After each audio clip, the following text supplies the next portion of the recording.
चंद्रयान 3 का सफर चंद्रमा के ऑर्बिट में पहुंचने का सफर शुरू हो चुका है। पृथ्वी के ऑर्बिट के 5 चक्कर पूरे हो चुके हैं। अपनी स्पीड बढ़ाने के लिए चंद्रयान 3 पृथ्वी के चक्कर लगा रहा था। 31 जुलाई की आधी रात के बाद जब कैलेंडर में तारीख 1 अगस्त हो गई तो उसी दौरान चंद्रयान 3 उसी स्पीड में चंद्रमा पर निकल गया। 4 जुलाई को सतीश धवन स्पेस सेंटर से लॉन्चिंग के बाद चंद्रयान 3 ने कई स्टेज पार किए और 20 जुलाई को सफलतापूर्वक पृथ्वी की चौथी कक्षा में पहुंच गया और 25 जुलाई को चंद्रयान 3 पृथ्वी की 5वीं और आखिरी कक्षा में पहुंचा था। अब अपनी स्पीड बढ़ाने के बाद चंद्रयान 3 चंद्रमा की कक्षा में घुसने के लिए बिल्कुल तैयार है। चंद्रयान 3 ने अब तक जितना सफर तय किया है उसमें किसी भी तरह की कोई तकनीकी दिक्कत नहीं आई है। आपको बता दें, पृथ्वी से चांद की दूरी लगभग 3,84,400 किलोमीटर है। वैज्ञानिकों का टारगेट था कि 31 जुलाई तक चंद्रयान 3 को 1 लाख किलोमीटर तक पहुंचा दिया जाएगा। उसके बाद ये चंद्रमा की कक्षा में निकल जाएगा। अब चंद्रयान के आगे के सफर में क्या होगा वो आपको सरल भाषा में समझाते हैं। लूनर ट्रांसपोर्ट ट्रेजेक्टरी यानी कि चंद्रमा की ओर जाने वाले हाईवे पर चंद्रयान को चंद्रमा पर ले जाने के लिए इसे पृथ्वी के चारों तरफ घुमाया गया। जब चंद्रयान 3 को LBM-3 रॉकेट ने उसको पृथ्वी की पहली कक्षा में डाला था तब चंद्रयान की गति 36,968.4 किलोमीटर प्रति घंटा थी। मतलब चंद्रयान 3 1 सेकंड में 10 से 11 किलोमीटर का सफर तय कर रहा था। अभी चंद्रयान 3 की गति 36,968 से लेकर 40,320 किलोमीटर प्रति घंटा है। चंद्रयान 3 को पृथ्वी के ऑर्बिट से बाहर जाने के लिए 40,320 किलोमीटर प्रति घंटा की स्पीड से चलना होगा।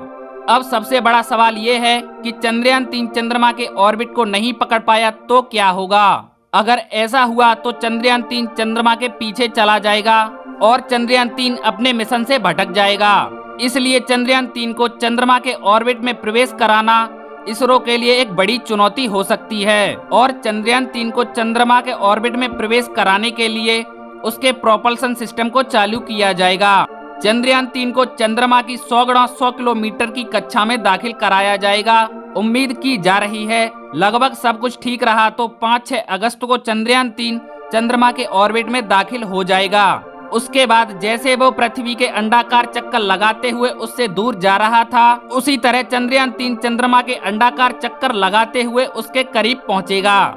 इसरो के वैज्ञानिक एक चीज का इंतजार कर रहे हैं कि चंद्रयान 3 और चंद्रमा एक लाइन में आए ताकि चंद्रयान 3 सही तरीके से चंद्रमा तक पहुंच सके। इसरो के वैज्ञानिक कोशिश करेंगे कि चंद्रयान 3 चंद्रमा को पकड़ सके, नहीं तो चंद्रयान 3 40,320 किलोमीटर की रफ्तार से वो चंद्रमा के बगल से निकल जाएगा और चंद्रयान 2 की तरह चंद्रयान 3 भी अपने मिशन से असफल हो जाएगा। लेकिन इसरो के वैज्ञानिकों को अपनी काबिलियत पर पूरा भरोसा है कि इस बार चंद्रयान 3 को चंद्रमा पर सॉफ्ट लैंडिंग करा देंगे और अगर इसरो के वैज्ञानिकों ने इसकी चंद्रमा पर लैंडिंग करा दी तो भारत भी दुनिया का ऐसा चौथा देश बन जाएगा जिसने चंद्रमा पर सॉफ्ट लैंडिंग की हो। इसरो के वैज्ञानिक चंद्रयान 3 पर कड़ी नजर रख रहे हैं क्योंकि इसरो के वैज्ञानिकों ने उसकी कक्षा को सेट करने के लिए यान के इंजन यानी कि उसके थ्रस्टर सेट किए हैं। ऐसे में चंद्रयान 3 तो प्लान के हिसाब से पृथ्वी के चक्कर लगाकर आया है, लेकिन उसी प्लान के हिसाब से चंद्रयान 3 चंद्रमा के चक्कर लगाएगा। दोस्तों, उम्मीद करते हैं कि इसरो के वैज्ञानिक इस चंद्रयान 3 को चंद्रमा पर एक सॉफ्ट लैंडिंग करा देंगे।